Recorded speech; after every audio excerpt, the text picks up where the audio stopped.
Olá, povo de Deus, sábado 6 de agosto de 2022, 18ª semana do Tempo Comum, Transfiguração do Senhor, Dia do Bom Jesus. Nossa reflexão de hoje é a partir de Daniel 7, de 9 a 10, 13 a 14, ou segunda carta de Pedro, de 1, 16 a 19, e Lucas 9, 28b, 36. Eu continuava olhando até que foram colocados uns tronos e um ancião de muitos dias aí tomou lugar. Sua veste era branca como neve e os cabelos da cabeça como lã pura. Seu trono eram chamas de fogo e as rodas do trono como fogo em brasa. Derramava-se aí um rio de fogo que nascia diante dele. Serviam-no milhares de milhares e milhões de milhões assistiam-no ao trono. Foi instalado o tribunal e os livros foram abertos. Continuei insistindo na visão noturna e eis que entre as nuvens do céu vinha um como filho de homem, aproximando-se do ancião de muitos dias, e foi conduzido à sua presença. Foram-lhe dados poder, glória e realeza, e todos os povos, nações e línguas o serviam. Seu poder é um poder eterno que não lhe será tirado, e seu reino um reino que não se dissolverá. O profeta Daniel se serve do recurso da visão noturna para transmitir suas mensagens de como ele vê a história do ponto de vista de Deus. Frente ao projeto de Deus, os impérios e os opressores se diluem. É Deus que avaliará as ações da humanidade e intervirá para resgatar o seu povo. Aos reinos terrenos contrapõe-se um reino que o ancião confia a um misterioso filho de homem que vem sobre as nuvens. Trata-se de um verdadeiro homem, mas de origem divina. No nosso texto, já não se trata do Messias davídico que havia de restaurar o reino de Israel, mas da sua transfiguração sobrenatural. O Filho do Homem vem inaugurar um reino que, embora se insira no tempo, não é deste mundo. Ele triunfará sobre as potências terrenas, conduzindo a história à sua realização escatológica. Jesus irá identificar-se muitas vezes com esta figura bíblica na sua pregação.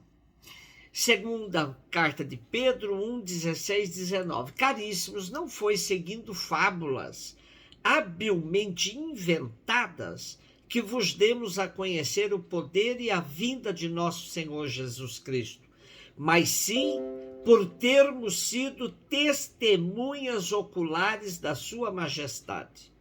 Efetivamente, ele recebeu honra e glória da parte de Deus Pai, quando do seio da esplêndida glória se fez ouvir aquela voz que dizia: Este é o meu filho bem-amado, no qual ponho o meu bem-querer. Esta voz nós a ouvimos vinda do céu quando estávamos com ele no Monte Santo, e assim se nos tornou ainda mais firme a palavra da profecia, que fazeis bem em ter diante dos olhos como lâmpada que brilha em lugar escuro, até clarear o dia e levantar-se a estrela da manhã em vossos corações. Ser testemunha ocular de Jesus Cristo conferia aos primeiros uma autoridade singular, pois eles transmitiam a mensagem de Cristo em primeira mão, e não de ouvir dizer de outros. Era isso que levava Pedro e os seus companheiros a se reconhecerem portadores de uma graça maior que a dos profetas, mas sem desprezar a palavra do Primeiro Testamento, que continua a ser uma lâmpada a brilhar num lugar escuro até ao dia sem fim, quando Cristo vier na sua glória. Jesus transfigurado sustenta nossa fé e acende em nós o desejo da esperança nesta caminhada. A estrela da manhã já brilha no coração de quem espera vigilante.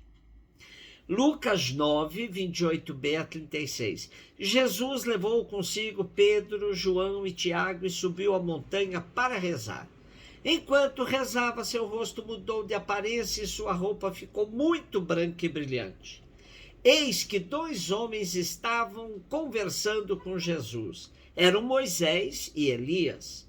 Eles apareceram revestidos de glória e conversavam sobre a morte que Jesus iria sofrer em Jerusalém. Pedro e os companheiros estavam com muito sono. Ao despertarem, viram a glória de Jesus e os 2 homens que estavam com ele. E quando estes homens se iam afastando, Pedro disse a Jesus: Mestre, é bom estarmos aqui. Vamos fazer 3 tendas, uma para ti, outra para Moisés e outra para Elias. Pedro não sabia o que estava dizendo. Ele estava ainda falando quando apareceu uma nuvem que os cobriu com sua sombra. Os discípulos ficaram com medo ao entrarem dentro da nuvem.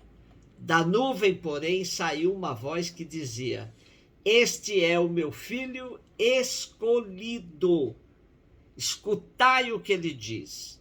Enquanto a voz ressoava, Jesus encontrou-se sozinho. Os discípulos ficaram calados e naqueles dias não contaram a ninguém nada do que tinham visto. A festa da transfiguração do Senhor, celebrada no Oriente desde o século V, é celebrada no Ocidente desde 1457. Situada antes do anúncio da paixão e da morte, a transfiguração prepara os apóstolos para a compreensão desse mistério. Quase com o mesmo objetivo, a Igreja celebra esta festa 40 dias antes da exaltação da cruz, a 14 de setembro. A transfiguração, manifestação da vida divina que está em Jesus, é uma antecipação do esplendor que encherá a noite da Páscoa.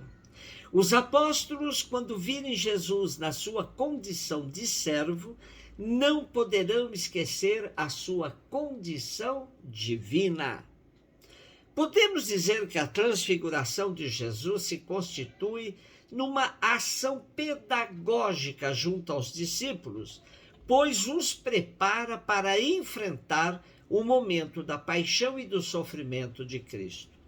Os discípulos são alertados que a glória e a paixão caminham juntas. E quem quiser seguir Jesus na glória terá de participar nos seus sofrimentos.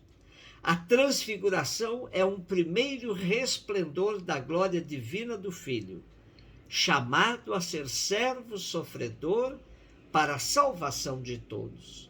Moisés e Elias são testemunhas deste momento glorioso. Esse momento de luz e de glória da transfiguração é tão espetacular que leva Pedro a propor parar o tempo, perpetuando. É então envolvido com os companheiros pela nuvem. É a nuvem da presença de Deus, do mistério que se revela sem deixar de ser mistério. Mas Pedro, Tiago e João recebem dele a luz mais resplandecente. A voz divina proclama a identidade de Jesus, filho e servo sofredor. E a transfiguração também deve ser vista como um ponto de superação das angústias pelas quais os discípulos passariam. É a prefiguração de um novo êxodo expresso pela morte, ressurreição e ascensão de Jesus. O ato supremo de libertação do povo, acabando com a opressão exercida pelo sistema implantado em Jerusalém. Um beijo no seu coração.